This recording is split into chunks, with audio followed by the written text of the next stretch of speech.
Hey everybody, how's it going? Welcome back to Copper Jacket TV. So today's a pretty good day. I actually have a twofer for you today, and that's because the anti-gun left has been taking L's all day long, which means we've been seeing some big wins all day long. So let's talk about what's happening.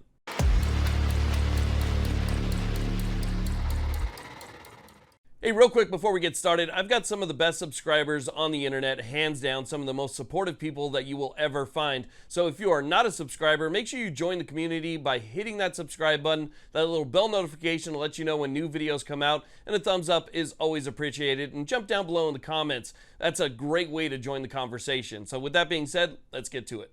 Okay, so let's go and start off with the one that you probably haven't heard of yet today. This is actually an update to a video that I made just a couple days ago. We were talking about the New Mexico governor and how she has yet again extended her carry ban through the end of the month. So this started out as an emergency health order where she basically banned carry in New Mexico. Well, a judge placed an injunction against at least portions of that basically said, hey, look, what you're doing is unconstitutional. We're going to stop it. We're placing an injunction against enforcement of everything except for parks and playgrounds.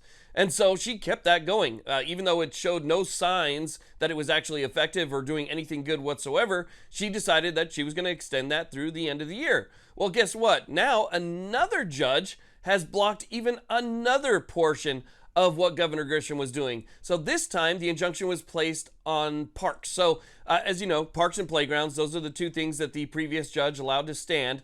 This time the judge says, okay, we're going to go ahead and allow the playground aspect of it to stand, but the whole parks thing, forget about it. We're going to place an injunction on that. Now, obviously, I would like to see the entire thing enjoined so that it couldn't be enforced, but at least we got another portion, which is another win, and I love it because it's another loss for somebody who thought that they could do something to violate people's constitutional rights.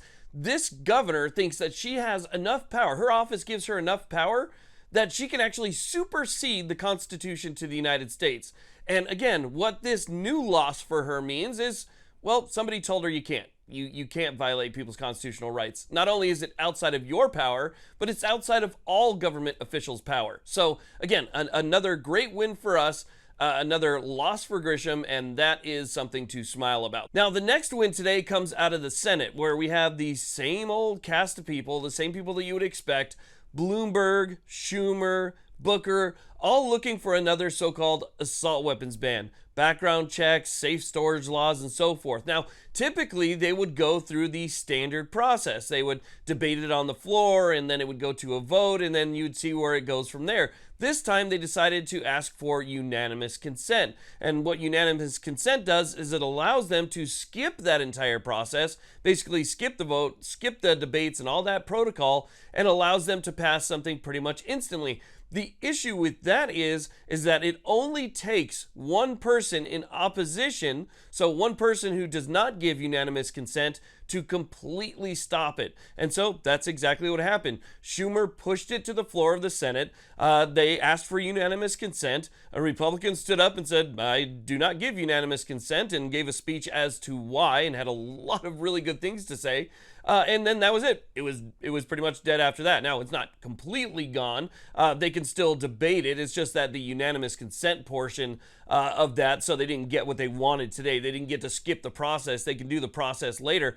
But at least that portion of it failed today, which was fantastic because they had the nerve to actually think that they could take that to the Senate floor and get that unanimous consent from everybody, meaning that every single Republican in the Senate would have had to remain quiet because, again, it only takes one person to stop a unanimous consent vote. So, again, it was a really big win because it shows that they still don't have the momentum that they think they have. They always give these stats saying that 2/3 of the country wants this to happen, or 80% of the country wants this to happen. We polled so many people, and everybody wants these background checks, and everybody wants these bans.